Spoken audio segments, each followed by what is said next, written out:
ঝান্ডার রক্ত লাল হয়নি। গর্ব আমাদের, গর্ব গর্ব। আর আজকে সেই দিনাজপুরে, যে দিনাজপুরে যশোদা মায়েরা আমাদেরকে লড়তে শিখিয়েছিল, ওই দিনাজপুরে আজকে আমাদের আদিবাসী মেয়েদেরকে ধর্ষণ আর খুন করা হবে শুধুমাত্র রাজনৈতিক অভিসন্ধি দিতে, আমাদের বাড়ির মায়েদেরকে নাক্ষর দিতে বাধ্য করবে। ছেড়ে দেবেন আপনারা? ছেড়ে দেবেন? যারা আমাদের বাড়ির মা বোনেদেরকে রাস্তায় দাঁড়িয়ে নাক্ষর দিচ্ছে, পুলিশ কোথায়? পুলিশ বলছে আজকে থানা আসতে পারেনি। কেন না? ঘুষ খেয়ে কে ভুড়ি বেড়ে গেছে, বোতাম ছিঁড়ে গেছে, বউ আজ সকালে সেলাই করে দেয়। কি হবে?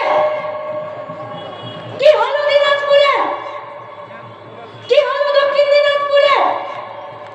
পার্টির সম্পাদক নন্দলাল হাজরা বলেছেন, এক সম্পাদককে মাঝপথে আমরা হারিয়েছি, কমরেড নারায়ণ বিশ্বাসকে।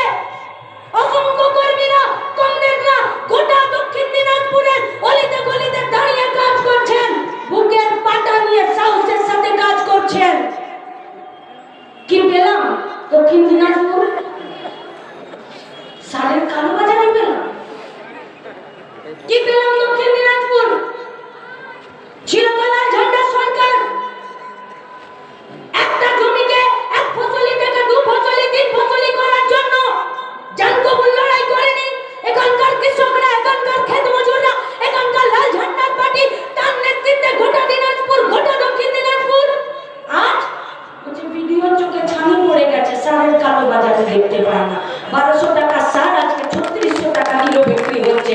আমরা বলছি সুধরে যান বিডিও সাহেব, সুধরে যান।